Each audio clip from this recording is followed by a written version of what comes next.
Este es nuestro último martes, yo creo que enhorabuena, presidente de la Corporación Capocho. Estamos felices de tener con nosotros a don Marcos Díaz. Muchas gracias. Productor, entendido en cine, gestor, abuelo, amigo, salvavidas.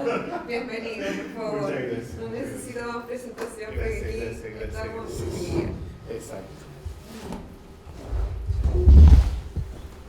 Y nuestro ya conocido curador Victoria Farfán.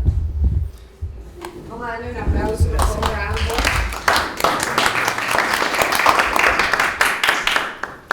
Bueno, con esta película damos un poco también por qué se elige esta película para el cierre del círculo de lo que es este ciclo de cine, de películas que inspiraron el universo Star Wars. Principalmente porque hay dos cosas que creo. Una es que existe esta corriente que se le dice el nuevo Hollywood, que coincide ya, como que he hablado varias veces, entre Brian De Palma, Martin Scorsese, Francis Ford Coppola, Steven Spielberg, George Lucas, que eran amigos. También los laterales de este círculo que estarían John Carpenter, William Friedkin, Arthur Penn, como la daba No, sí. sí, Arthur Penn, pero Robert Altman también. Robert Altman. Un poquito Peckinpah, pero también es como que son los que mutaron a lo que a esta vanguardia. Terrence Malick. Sí.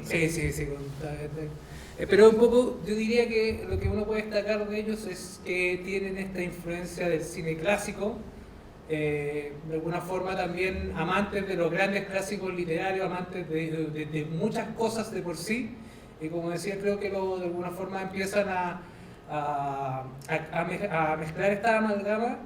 Y terminamos viendo, yo creo que esta película es una buena antesala de lo que es el punto de inflexión. De alguna forma, estos autores que aman mucho a Orson Welles, a Kurosawa, a John Ford, un poco la vanguardia francesa, un poco el neorrealismo italiano, lo toman, lo mezclan, y como no les resulta desde un punto de vista autoral, como son las películas previas de Brian De Palma, se vengan de alguna forma y realizan estas películas ya que son, como decía Marco, uva con queso.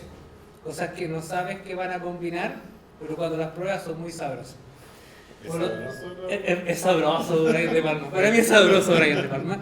Y también pasa que de alguna forma son películas de que de poco cuesta clasificarlas y cuesta decirles si existen películas previas anteriores donde puedes sacar gran parte del esqueleto. Aquí hay una película que de alguna forma como el productor le dice, oye, voy a hacer un musical del Fantasma de la Ópera con Fausto, con Dorian Gray y una ópera rock. Si uno revisa ópera rock previa a esta, no hay una gran cantidad, y posterior a esta empieza Rocky Horror Picture, empieza Tommy de la película Los The Who, que son como este gran cambio. Y creo que también ocurre un poco la influencia de la época espacial, de la música disco, del rock. Está muy presente en lo que es el rock, pero hay un elemento que creo que coincide en la creación de muchas cosas que ya hemos hablado antes, de los Shakespeare, de la literatura clásica, pero acá hay una influencia muy grande en esta película de lo que es el cómic francés. Y que también ocurre en paralelo con este mundo Star Wars. La forma de hacer la arquitectura, los escenarios, viene muy de esta escuela hay un grupo, una corriente francesa, principalmente el mayor referente que existe es Mobius.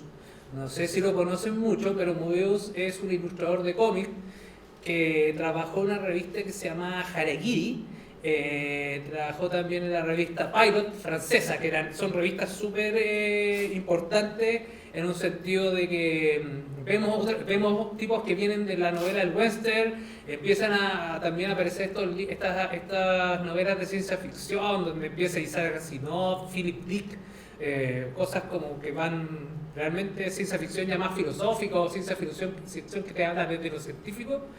Y llega Mobius más otra corriente y empiezan a tomar también, que vienen del western, y empiezan a crear estos cómics más nihilistas. Y el trazo y la forma de las escalas de plano es totalmente distinta a lo que va. Y indirectamente, Existe también, esta vanguardia Mobius se crea cuando en el mismo año, el 74, de esta película, se une una corriente de ilustradores que un poco también es para independizarse de estas revistas donde estaban con un monopolio de intervención de ideas, de editorial, y terminan creando los humanoides asociados, que es Mobius junto a un grupo de personas, y entre esos también empieza a aparecer este ser chileno, que es Alejandro Jodorowsky, que también realiza un par de cómics. También está Dan O'Bannon, que había hablado el Chacho antes, que había hecho la película Dark Star, y también como que colinda entre el cómic, Hollywood, y ahí va Mobius, va Jodorowsky, va un poco de dinero, y intentan hacer una versión fracasada de Duna, con un sinfín de ambiciones, o sea, entre grandes era que un villano iba a ser Orson Welles, el Dalí iba a actuar una hora, porque el chiste que Dalí cobraba $1 millón por hora, que es la tradición del castigo que decía Dalí. Entonces Jodorowsky respeta esa regla y le dice: ok, trabajas con nosotros una hora, te pagamos $1 millón, pero también te damos el robot que estamos haciendo tuyo para que actúe el resto de la película.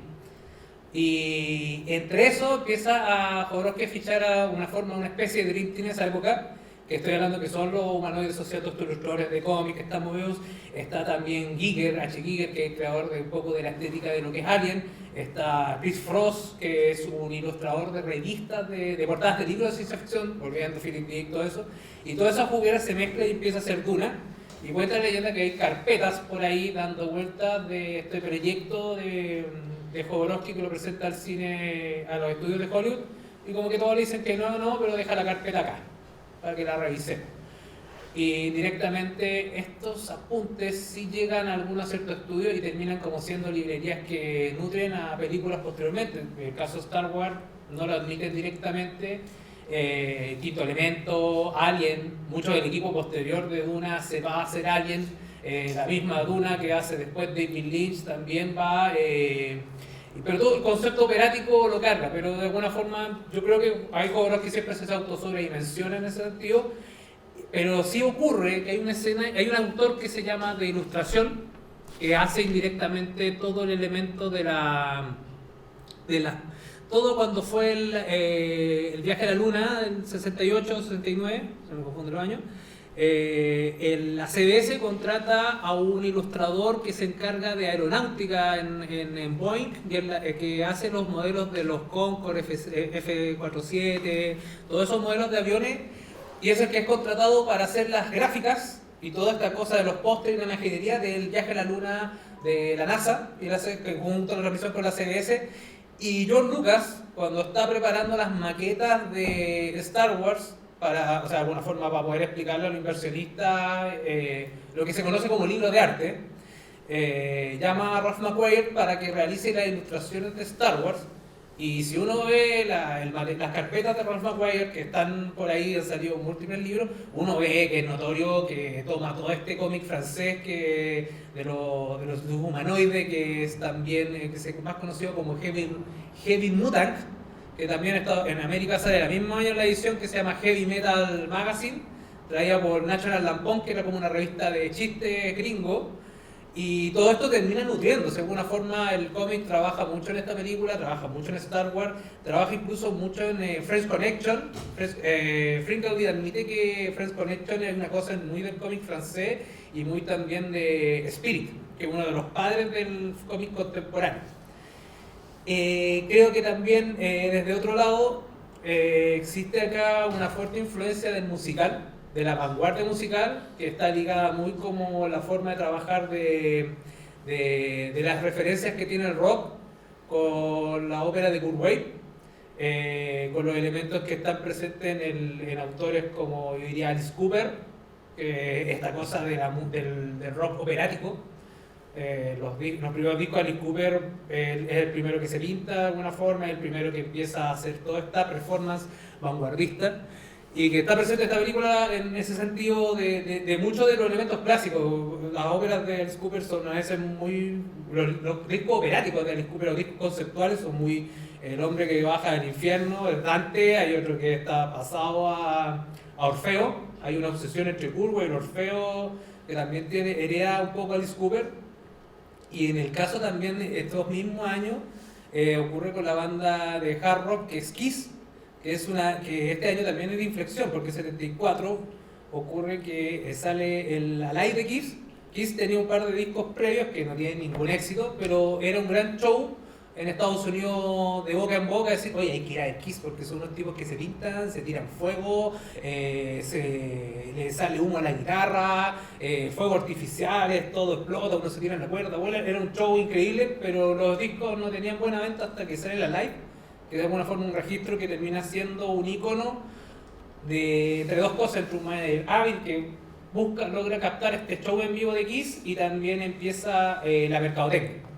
Cosa que también Star Wars, George Lucas admite, o sea, de alguna forma le ofrece hacer esta película tan barata y termina creando un convenio con Century Fox y decirle, ok, yo me pago tanto, pero quiero tanto porcentaje de mercadotecnia. ¿Qué es eso? ¿Qué es la mercadotecnia?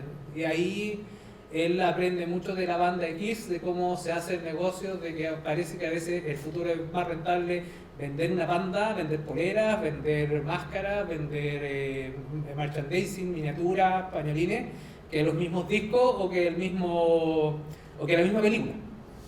Y eso termina de alguna forma, insisto, toda esa juguera termina creando lo que ese imaginario que creo que tanto Brian De Palma toma, y de alguna forma en el 64 y 66 lo toma George Lucas, porque como contaba en veces anteriores, los castings de Carrie con los castings de Star Wars eran compartidos. Carrie es la película posterior de Brian De Palma, y como decía, existieron muchas conversaciones muy nutritivas entre Spielberg, Coppola y George Lucas y Brian De Palma, que se sentaban entre los días de casting a contarle cada uno de qué se trata tu película, esa del espacio. Y creo que es lo mismo, o sea, porque hay una película que evidentemente lo mismo, o sea, Star Wars fue rodada mucha parte en Inglaterra y los tipos decían, ¿qué tenemos que ver hoy día? Ah, esa película del tipo que vuela en una nave con un perro gigante al lado. Ah, esa, sí, es Star Wars, esa. Lo miraron muy bien, porque era una película extraña, una película que desde el rodaje no se entendía nada. Insisto, que era muy, para los técnicos era una cosa muy extraña. Y creo que en el caso de esta película ocurre lo mismo, y hay muchas cosas que se vean desde el punto de vista estético. Yo creo que la creación de Darth Vader, no solo en el tema artístico de la vestimenta, de la máscara y todo eso, la forma de la voz, la estructura completa, también el concepto de lo faustiano, de este emperador tentado, que es tentado, este emperador que tienta a un Jedi que se vuelve en Sith, y termina volviéndose algo en algo entre muerto y vivo, entre un fantasma, un muerto viviente, mitad humano, mitad muerto. Y creo que la reflexión es, por ser algo de los 70, para ti, ¿en qué corriente se empieza a sitiar? Porque no es ni cine clásico, ni cine moderno. ¿Qué es para ti? Buena pregunta, porque bueno, después de una introducción bastante completa de Vittorio, referirse a esa pregunta es bien complicado, porque hay un estilo que patentan los españoles en los 60, que no creo que hayan conectado, por supuesto, pero que sí me parece para hacer referencia a esta película, que es el esperpento. Y el esperpento finalmente es no sino otra cosa que el kitsch, el trabajar el kitsch. Yo creo que finalmente esta película responde a una deconstrucción de un proceso cultural que seguramente nace ya que hay artistas visuales y me pueden rebatir porque no es mi especialidad, pero que nace o se empieza a producir a partir del urinario de Duchamp. Todo ese proceso que llega incluso, que podríamos decir que incluso tal vez de lo que finalmente este grupo de cineastas huele, sobre todo Brian De Palma en esta película, es el pop art, ¿no es cierto? Como toda la significativa o la significancia de Warhol, que claramente eran unos admiradores de Duchamp y beben de mucho de Duchamp, se construye y se traslada a esta película, que además está en el momento preciso donde el cine norteamericano o este grupo de cineastas quieren desestructurar, perdón, la estructura clásica. No por casualidad toma una novela clásica del principio del siglo XX, ¿no es cierto?, para decir, voy a agarrar esto y le voy a dar una forma que finalmente construye a partir de todo lo que tú dijiste, que es el cómic, la televisión, la nouvelle vague francesa, etcétera, etcétera. Es decir, pedir encasillar la película es bastante difícil, pero si tú me dijeras cómo, yo la definiría como una película esperpéntica, una película que finalmente lleva a los extremos más extraños, utilizando componentes culturales reutilizados o superutilizados, como es el kitsch, ¿no es cierto?, que finalmente se ocupa más del efecto que de la matriz cultural propia, ¿no es cierto? Es como el elemento finalmente que se utiliza tiene una reconstrucción y un uso de vida que finalmente es reciclado. Y en ese sentido me parece que la película se construye desde ahí. De hecho, lo que hablábamos anteriormente, creo que lo hablamos por teléfono, la utilización de Woody Allen también de esto de los perpénticos, ¿no es cierto? En Bananas o El Dormilón o todo lo que quiso saber del... Todo lo que quería saber de sexo y nadie te lo dijo. Exacto, ¿cachai? Son películas que finalmente se tratan de escapar de forma casi extrema, diría yo, de una corriente clásica estructurada que viene fundamentalmente en los 50 y que se empieza a romper en los 60 con una serie de directores como los que mencionaba Vittorio. Yo creo que por ahí va el sentido de la película.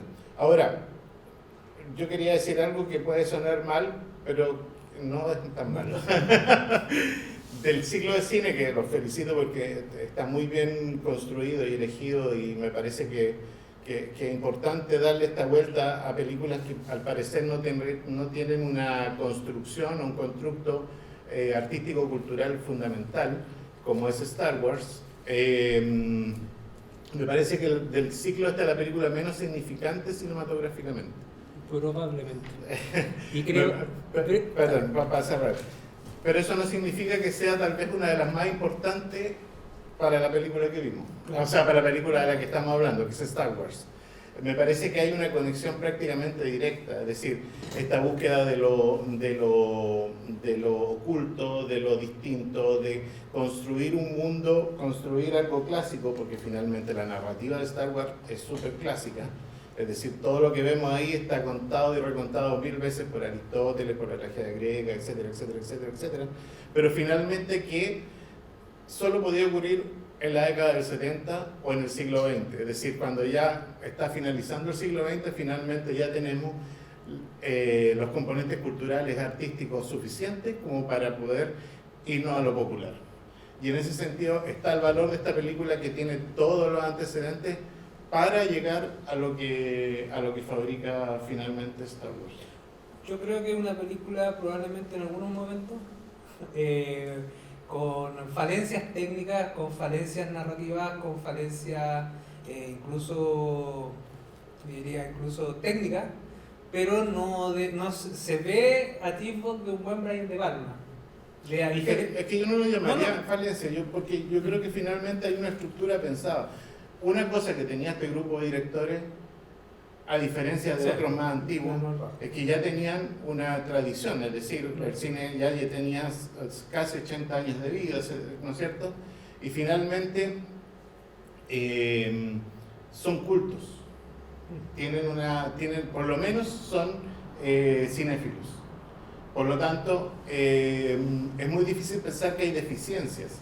Lo que sí yo creo es que hay un estilo, es decir, finalmente recuerda que los Pulp Fiction, me refiero a las novelas baratas, a la televisión, etcétera, etcétera, ya comienzan a invadir la cultura de forma masiva. Siempre han estado, pero ahora de forma masiva viene la industrialización, etcétera, etcétera. Por lo tanto, yo creo que hay una intencionalidad al respecto. Yo no me atrevería a decir que hay un déficit tanto técnico como narrativo por parte de Brian De Palma. Yo creo que todo lo que está ahí es súper intencionado, pero me parece que juega con eso, y lo valorable de eso es que es una jugada arriesgada, porque además es joven, tiene todas las posibilidades de construir, finalmente se la juega. Ahora, si yo dijera que esto es significante para la historia del cine, seguramente no, desde mi punto de vista. Claro. Pero claramente que abre por lo menos la cabeza o las intenciones de George Lucas a construir lo que es Star Wars. Lo que sí yo creo que sí hay falencia es que pasa lo siguiente, de alguna forma, sí, una cosa es que el director tenga toda una experticia mental y tenga un bagaje cultural para resolverlo, pero sí no tiene todavía las herramientas técnicas que tiene Brian De Palma al momento de ejecutar una película como Grow Up. Posteriormente, o sea, me refiero, Sí, no es lo sí, mismo, sí, claro, no, claro. no estamos con un Brian De Palma, es un Brian De Palma ya que tiene atisbo de esa habilidad técnica que tiene, que el fuerte de Brian De Palma es la habilidad del uso de cámara, como Por nadie. supuesto, por supuesto. Pero en esta película tú ves ciertas cojeras, ves como Bueno, cosas pero o sea, claro. insisto, no es que esté mirando en menos, estoy diciendo, todavía tienes una inmadurez técnica que se nota que se te forma. Sí, además una película barata. Sí, o sea, no, esta una película, me parece que también eso es súper valorable, Sí. porque es una película que con pocos recursos finalmente construye desde esa vereda. Y es muy interesante, volviendo un poco al tema anterior, es cómo él reconstruye mucho de lo que hace Hitchcock. Entonces finalmente, y lo reconstruye casi como un buen alumno diciendo, maestro, yo estoy haciendo esto, pero lo estoy haciendo de esta otra forma. Hay una escena que es la de la bomba, cuando entra el auto, ¿no es cierto? Este auto, y sentimos el que es lo que siempre narró Hitchcock en, ¿cómo se llama? El libro. No, el libro de... El niño de la bomba. No, ¿la el escena? libro, François Truffaut. Las conversaciones de Jesús. Bueno, las conversaciones, hay un libro famoso que es considerado hoy en día el libro más importante, cada día todo es más importante Todo que... es más importante que el anterior. Pero hay un libro, el cine según Hitchcock, gracias. Me estoy poniendo viejo. El cine según Hitchcock, el cine según Hitchcock, que finalmente él relata, él dice que lo importante no es descubrir la bomba, dónde está la bomba. Lo importante es que el espectador no sepa cuándo va a explotar la bomba. Es decir, lo mismo que sucede acá, vemos que el auto se mueve por distintos lados y va a sonar, y todos estamos, va a explotar, hasta que explota, pero no sabemos cuándo. Para él eso es el suspenso, eso lo ejemplifica en esa situación bastante básica.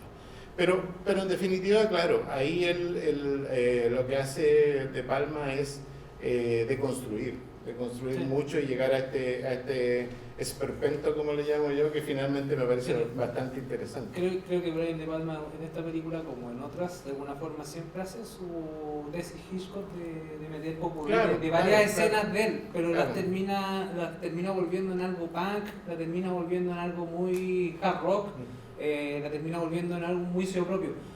Lo que siento es que a él le ocurre, por eso considero la película Inflexión. La etapa previa de Brian De Palma era muy comedia, intentando ser Jean-Luc Godard americano, con Jaimón, con todo lo anterior, y como que es un cineasta que se trata de creerse autoral. Y después, con esta etapa, ya como que un poco se rinde, suelta esta rienda, decir, no, esto no funciona en Estados Unidos. Por ende termina como cayendo desde acá para adelante lo que es Carr, lo que es Sister, que es un cine ya con un poquito más de horror, como de un género, Claro. pero Claro. sin artilugio. Y siento que igual que George Lucas, volviendo George Lucas que hace previamente American Graffiti, hace THX, que son películas igual con otro toque autoral, terminan como diciendo, ok, ¿en qué universo puedo mezclar todas las cosas que me interesa hacer?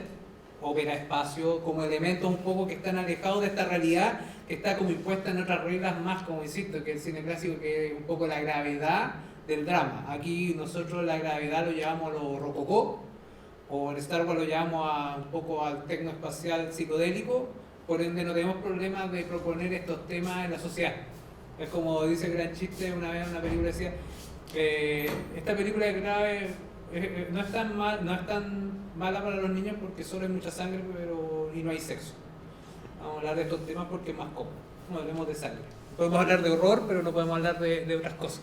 Siento que es como un poco ese punto de entrada de que... Sí, lo que pasa es que Star Wars, desde mi punto de vista, toma mucho de la estética de esto, pero también de los personajes, de cómo el hombre oculto, que finalmente es Darth Vader, el fantasma de esta ópera es Darth Vader, o sea, ¿no?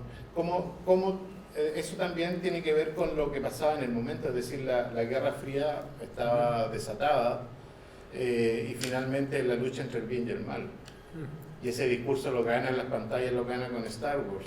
Y finalmente esta película también es como el entre comillas malo, que es claro, también entra en una batalla con el bien, que es oscuro y una oposición, etcétera, etcétera.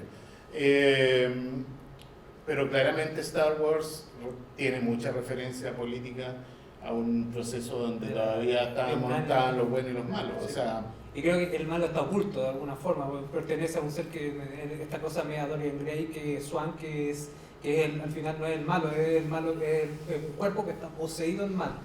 Claro, pero que termina siendo bueno finalmente. Sí, también termina siendo humano. Es lo mismo que pasa. Claro.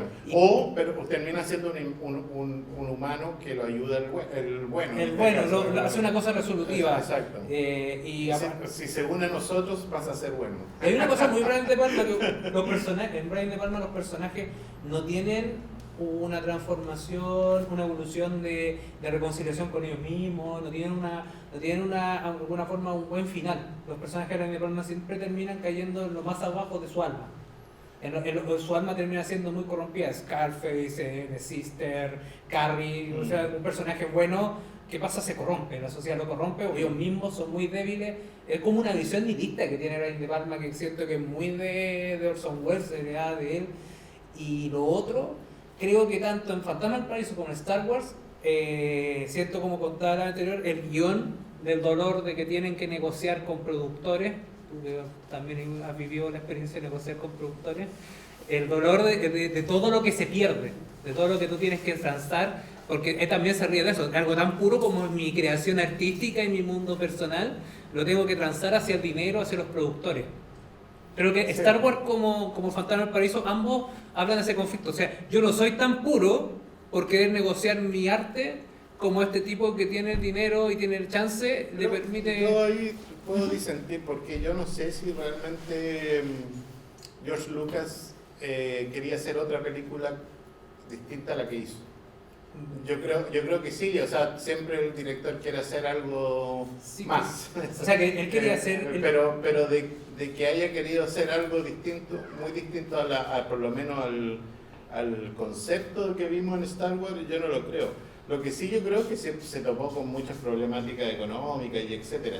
Pero en definitiva, esta película es una película de estreno chileno al lado de Star Wars, que es una película de superindustria. O sea, pero fíjate que ambas, por ejemplo, Star Wars, si no fuera por el personaje que explicaba Ralph McQuarrie, que es el que te entrega los libros de arte, te dice, el mismo Ralph McQuarrie dice, ojalá le den a este chiquitito de George Lucas porque yo la veo muy infactible financieramente hacer esto. O sea, es como cuando nos sentamos a veces un productor te dice, no, si vamos a hacer la batalla de la Concepción, y tú dices, claro, ¿a dónde hay que sacar 6.000 extras y el helicóptero? Pero a mí me parece, más que un resentimiento, me parece que es la habilidad de un director también, porque finalmente lo que hace con muy pocos recursos es construir desde otra... O sea, si Brian De Palma hubiera cometido el error de construir un fantasma de la ópera con la espectacularidad de un superestreno, finalmente no hubiera funcionado, porque seguramente los recursos no lo hubieran alcanzado como para construir ese fantasma de la ópera. Por el contrario, él lo que hace es tomar esto y llevarlo o radicalizarlo en un formato artístico bastante propio, no digo que exclusivo, pero sí con una lectura que finalmente permite tomarse licencias que son las falencias de tal tipo, que los actores no sean super actores, que sean super caricaturizados, etcétera, etcétera. Más, eso voy, pues, la generación de los 70 es como que le obliga, o sea, lo que negocian con no tener la libertad del juego War Tanks o War Software al comienzo, poquitos presupuestos, pero mucha libertad. Claro. A eso voy, claro. O sea, es como Martin Scorsese para Main Street, el presupuesto son como $200,000, que con eso no alcanzan, en una película grande no es. Claro, nada. pero la narrativa te permite, Sí. porque construye desde otra vereda, que es la vereda de más del intimismo, de la calle, del realismo. Esta película se construye desde...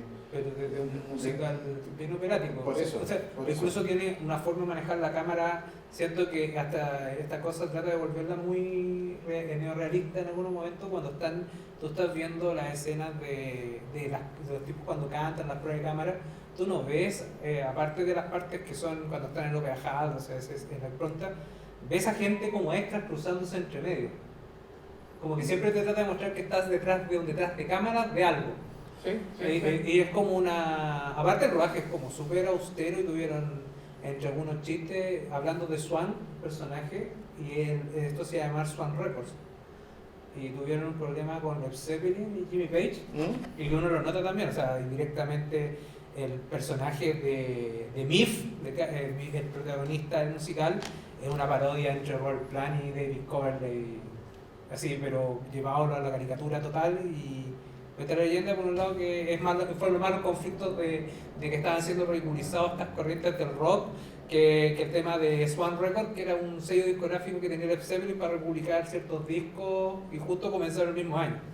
Entonces ahí como que hubieron algunas formas de pararle a este proyecto, pero es como, insisto, esta cosa de que tienen permanentemente, esta generación tuvo que negociar la creatividad, o sea, la libertad, tener resultados e ir probando cada vez más cosas más raras, pero apretándose más el cinturón, versus que después ocurre lo que es Star Wars y con Tiburón, que se ganan el cielo de la tierra y la libertad presupuestaria para hacer Sí, otra generación. pero con Tiburón no tanto. El Tiburón, recuerda que no tenían plata para hacer el Tiburón y finalmente, frente a la restricción, lo que hace Spielberg es ocultar el Tiburón porque se les desarmaba, no lo podían construir. Entonces finalmente, que le funcionó perfecto, Sí. ocultar al malo, en este caso el Tiburón. Entonces la gente quería ver si cada uno nos imaginábamos el tiburón de distinto tamaño, de distintas formas, etcétera, etcétera. Y era como el de Cachureo. Claro. Entonces, Marco, sí. tengo una pregunta muy específica para los dos. Son 50 años esta película, para cumplir el próximo año. 50 años de vida. Y sabes tú lo que nos conmueve todavía es la referencia cultural que tenían estos directores. Todos eran cultos. Esta película tiene como 80 referencias cinéfilas. Tú ves desde Hitchcock, Psicosis, La ventana indiscreta. Mira, están casi todos los pedacitos de Hitchcock. Pero además está el retrato de Dorian Gray, está Fausto, está el fantasma de la ópera. O sea, hay un cúmulo como que está absorto Brian De Palma a hacer algo luego porque soy joven y quiero hacer algo que la quiero romper. Pero además no nos olvidemos, está Paul Hirsch, que es el editor, y le hace un homenaje al final. Yo veo ahí y dice, editor Paul Hirsch, y Paul Hirsch fue convocado por George Lucas para Star Wars. Entonces hay una relación de causa y efecto ahí. Entonces mi pregunta es, ¿hasta dónde creen ustedes que estos cineastas jóvenes, porque eran todos jóvenes, eran todos chicos, la mayoría de la universidad, esa cultura que tenían de admiración con el mismo cine y con la cultura europea principalmente, influyó en todo lo que vino después? Porque aquí este hombre come de todo, come incluso hasta de la cultura que después trajo en TV. ¿Ah? Come de Kiss, come de los grupos de band rock. Sí. Paul Williams era un niño prodigio que trabajó en la jauría humana cuando era cabro chico. Y aquí hace un tremendo papel y le da más encima las composiciones, los temas. Entonces uno dice, había de todo un poco, era un tutti frutti, pero un tutti frutti selecto, como dijo Marco delante, gente muy culta, cabros que salieron con un amor por la cultura que hoy día no, perdónenme, o sea, Quentin Tarantino yo lo respeto mucho, pero creo que falta eso. No tiene nada. Había pasión, y aquí se le nota a Brian De Palma. Es que ¿Qué opinan ustedes de ese tema? vas tú y Quería solo sí. comentar algo que se me fue, que hablamos mucho del fantasma como Darth Vader, pero, y esto es la tiro porque al ver la película me parece que Paul Williams tiene muchas semejanzas con Luke Skywalker. Sí, Yo por lo menos le agarré con el en pelo, especial cuando vino a cantar a Chile. el tamaño, claro. Me parece que tiene pero puede ser solo pero dale. Es que de alguna recuerda que George Lucas para Skywalker, para Luke Skywalker, quería una persona baja. Claro. Quería algo muy basado en el mundo Tolkien. Más quería que fuera verde. Y con un sombrero los Royal Flynn, Robin Hood. En serio. Sí. Alguna forma, insisto, los cineastas tienen que negociar mucho con los productores estas demencias de algunas ideas medias. Pero yo creo, Sí, pero en eso. una cosita. Yo creo que en definitiva, Pablo, el nuevo cine norteamericano de los 70 finalmente construye todo el cine independiente que vemos hoy en Estados Unidos.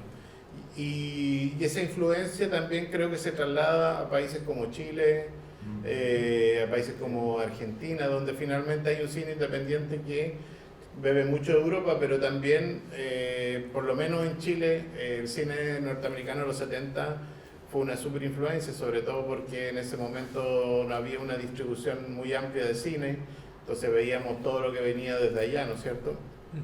Y en televisión, ¿para qué decir? O sea, ¿cuántas películas vieron los cineastas de mi generación en la tele? Es decir, El Padrino uno la vio en Canal 13, en grandes eventos, en 2 partes. El cine de medianoche calzante. Pero fíjate que, sí, claro que esa era buena, esa publicidad. Pero fíjate que también eso, por ejemplo, pasa en la música. Es decir, uno ve a una banda como The Velvet Underground y finalmente uno entiende que todo el cine, la música indie, que le llaman ahora música independiente, norteamericana, y las bandas, etc. Beck,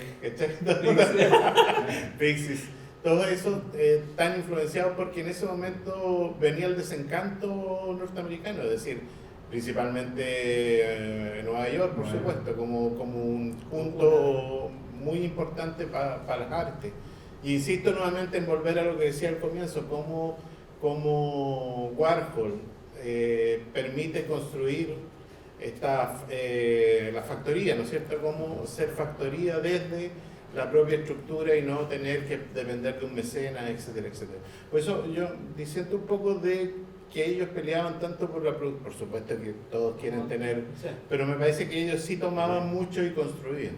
Lo que también creo que ocurre con esta generación puntualmente es la generación que es la primera que se sienta a estudiar cine en una escuela.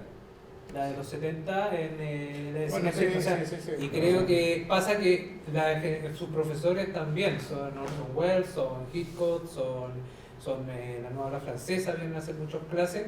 Y no hay que descartar que yo creo que si tú hablas con Walter Hill, una vez tuve una entrevista de Walter Hill y un amigo mío que es fanático, pero un poquito más mono, el Pato Villagare, me dijo, oye, Walter Hill era las mismas tonteras que tú, está más preocupado de Monet, de Luis Buñuel, está más preocupado de cosas distintas a lo que a nosotros nos importa, o sea, que a él le importa, de alguna forma. Y es porque yo creo que esa escuela puntualmente en los 70 le enseñaron a entender un poco que el cine era esta discusión filosófica, y creo que las escuelas posteriores a esa sí se han un poco obsesionado en que el cine es la cámara grande, es el contrato de ciertos autores, como que termina siendo esta la generación la última que los mismos profesores le dicen, mira, aquí está toda esta tonelada de libros y son súper importantes leerlos, son súper importantes, y entiendan que lo que ustedes están viendo no está tan desconectado con esto. De Chile, es uno de los pocos que puedo decir que decía que Lucho Mora, un productor de cine chileno, decía que para él era tan válido Jean Renoir como Andy Warhol, y todos jugaban el misma cancha del cine. ¿Sí? Solo quiero responderme, agregar una cosa. Ahora, no es que ellos sean el nuevo cine norteamericano, siempre en el cine norteamericano hubo outsiders, cinematografía extraña, por ejemplo. Entonces, no es que ellos sean, lo que sí se estructuran como movimiento y como generación. Y me parece que eso no se da anteriormente. Me parece que antes estaba el estudio, ¿no es cierto? El estudio, y algunos que trataban de nadar a contracorriente. pero ahora no, ahora hay una energía, un grupo de amigos, un movimiento que finalmente busca construir desde otra...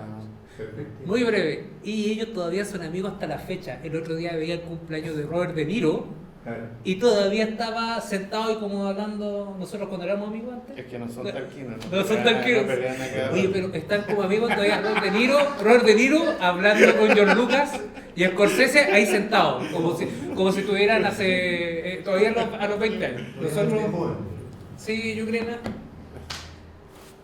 ¿Qué pasa? Que el traspaso de la plástica al cine no es solamente lo referente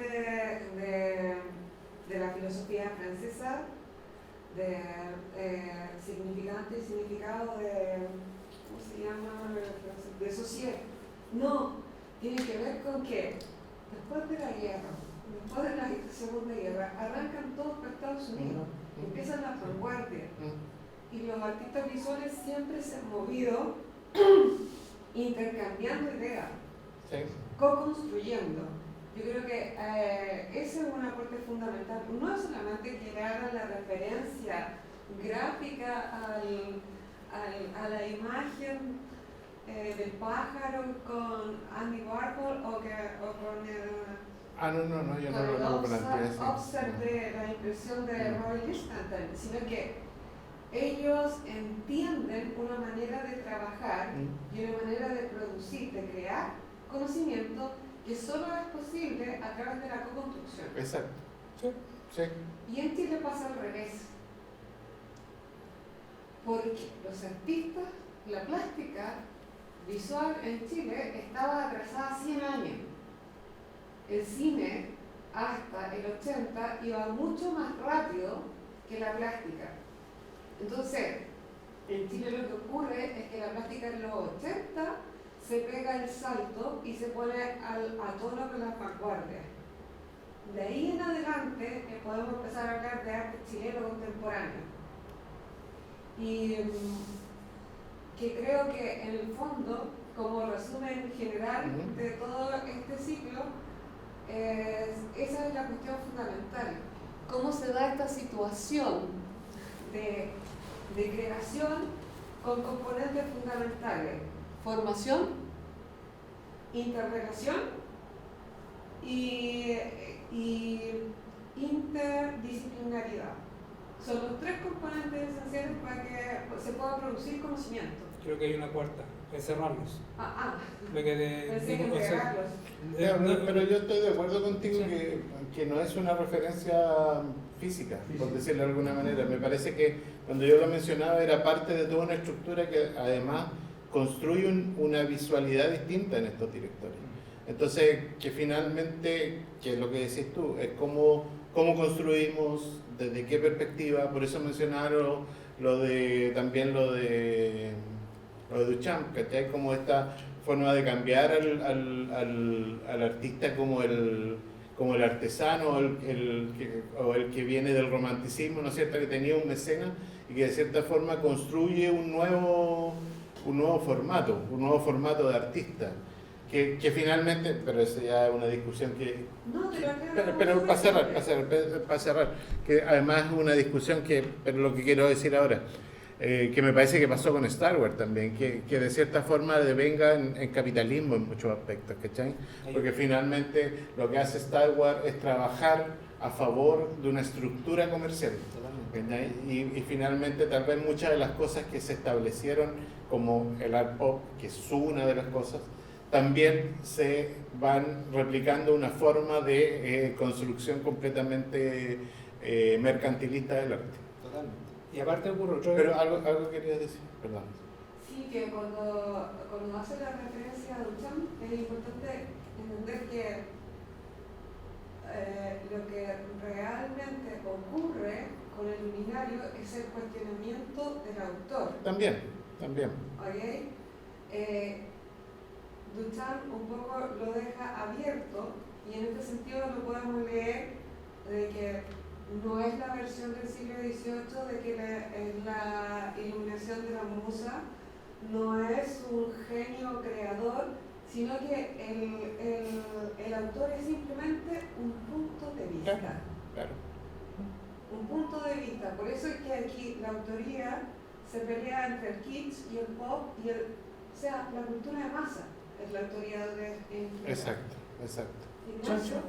Sí, el tema popular creo que también se extiende a la música, porque todos estos directores que salen y empiezan a hacer películas son directores que están directamente influenciados por la música popular. Altman y ¿cómo se llama el que escribe Apocalypse Now? Francis Ford Coppola. No, el que escribió el primer guión.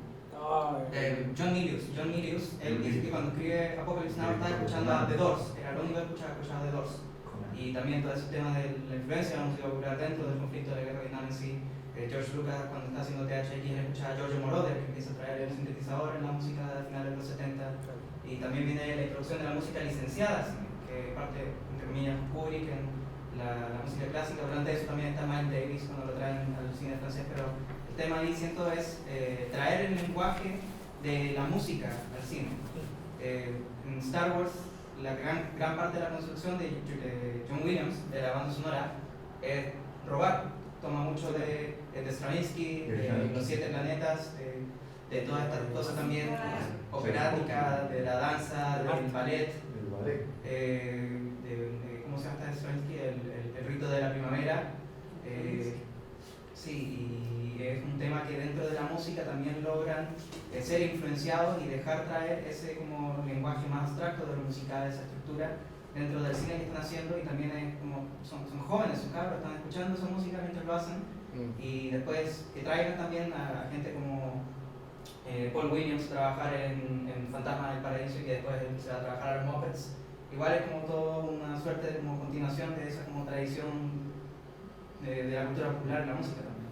Sí, hay que pensar que hay una película que es un punto de inflexión también, que como que abre una de las tantas que abre la nueva sala al nuevo cine al nuevo Hollywood, que es Easy Rider, que es una película de alguna forma que se dan cuenta de un grupo de personas que Dennis Hopper, un actor con Peter Fonda, otro actor, que se acuerdan de las malas películas que están trabajando en el retrato de la juventud de Roger Corman, un tipo que le gusta mucho el dinero, pero toda esta pandilla del nuevo Hollywood estuvo trabajando para él de alguna forma en calidad de empleado, montajista, cargado de cámara, lo que quieras, pero empieza a intervenir la música rock, empieza a entrar en otro ángulo, como insisto, la forma de hacer cámara en Easy Riders, la forma de hacer cámara en Arthur Penn, en Bonnie and Clyde, es otro ángulo, es la misma historia pero en otro ángulo. Pero lo que más impone ahí también, indirectamente, igual que ocurre con la novela francesa, igual que ocurre con ciertos hitos cinematográficos, ocurre que llega cierta tecnología. Llega la cámara Bolex más liviana, llega la cámara, aquí estamos hablando de esta vanguardia, este grupo de los 70, depende mucho del Steadicam, que es una cámara que te permite de alguna forma reducir los tiempos de rodaje a mucho más barato porque te concentras en el plano secuencia. O sea, Halloween se grabó entera en plano secuencia con Steadicam, Rocky se grabó entera, aquí también uno puede ver una gran cantidad de Steadicam. ¿Cómo se llama esto? Spielberg es también un gran operador de armaduras, quien le ayudaba a Brian De Palma y Spielberg en esta pandilla de amigos, son los dos más, digamos, expertos en manejos de cámara y en puestas de composición de escenas de plano, y eso es súper decisivo. ¿Por qué? Porque si yo diseño esas cosas bien, en vez de estar grabando 3 semanas, voy a estar grabando una escena en 2 días y voy a tener un estilo propio, porque de alguna forma si uno ve en estas películas el montaje está trabajado de muchas formas distintas y no se maneja como una cosa televisiva, pero yo creo que un punto que no hemos hablado de cómo funciona eso, de cómo funciona es la tecnología que entró, cierta cámara que entra, la nueva francesa entró cierta cámara y entró cierto nivel de asaje que les permitió poder grabar a estas condiciones. Yo creo que el tema de la música y el rock también lo eran porque su principal trabajo, si uno ve los primeros cortometrajes de todas estas pandillas, son puros videoclips, son ¿cómo se llama esta? Naya Dare, con música rock de la época. Sí, pero a ver, yo creo que me parece que la música popular como la que está en el Fantasma en el Paraíso tarda un poco más en llegar. Creo que esta es una rareza en ese sentido, creo que hay una influencia, pero si analizamos, por ejemplo, Rocky es una composición clásica llevada a cinematografía, música de Bill Conti. El Padrino es Nino Rota, reconstruyendo música italiana que finalmente se traslada a la banda sonora. Y Star Wars es música creada por John Williams, que finalmente también es una reconstrucción de música docta, música clásica, como quieran llamarlo. Por supuesto que con ya influencias provenientes de otras cosas, pero que finalmente todavía busca o trata de beber de la orquesta sinfónica, la sinfoneta, etcétera, etcétera. De hecho, lo que tú decías, y siempre he pensado que la música de Tiburón es una copia de La consagración de la primavera. Que tiene unos momentos que son el tun, tun, tun, tun, tun, tun, y uno escucha después a Stravinsky y la cosa es pero demasiado parecida, demasiado sospechosamente parecida en algunos pero es interesante, sí, porque finalmente el que tal vez es bastante innovador en ese sentido de Scorsese, con Malas Calles, sobre todo, que ahí el uso de la música. De hecho, hay una película anterior de Scorsese. Oscar Berta. No, esa es por encargo y como que no funciona tanto. Pero la estaba hablando del documental. No, una que son un grupo de amigos que también pelean, ya se me olvidó. Pero no importa, pero también él usa ahí mucha música de salsa, que está ahí, salsa neoyorquina. Exacto. Esa. ¿Cómo se llama? ¿Quién está que la relación de Harvey Keitel con la mujer. Sí. Marco, algo bien importante para redondear, porque estamos hablando de Star Wars. Sí. La influencia que tiene Star Wars en el resto del cine por la tecnología principalmente. Porque si nosotros pensamos, ¿qué hizo George Lucas? Fue reunir un grupo de amigos, ingeniero, electrónico, arquitecto, hizo de todo. Tenía una sección aparte que construyó, que después la puso en industria Ryan May, etc. Pero no nos olvidemos que mucha de la gente que estaba ahí trabajando la trajo de Gran Bretaña. Y es porque él admiraba una serie para Callao que se llama Espacio 1999, que nos llegó a nosotros en el canal 7, me acuerdo, el día miércoles, a última hora, pero nosotros deslumbramos porque nunca habíamos visto lo prodigioso que eran los efectos visuales de la nueva generación.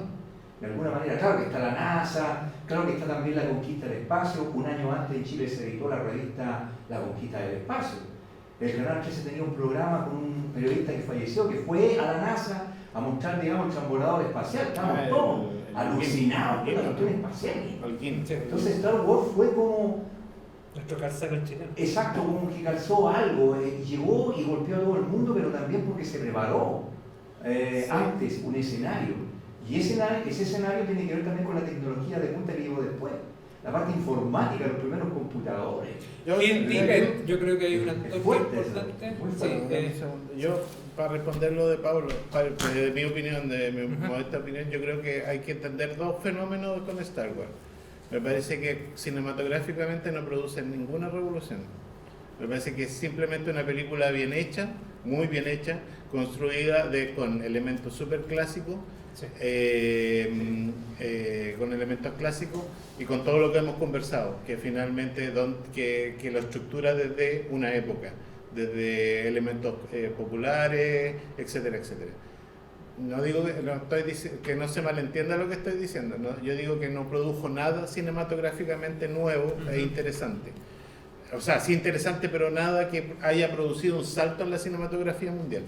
Pero a nivel productivo, que es lo que tú dices, claro que sí.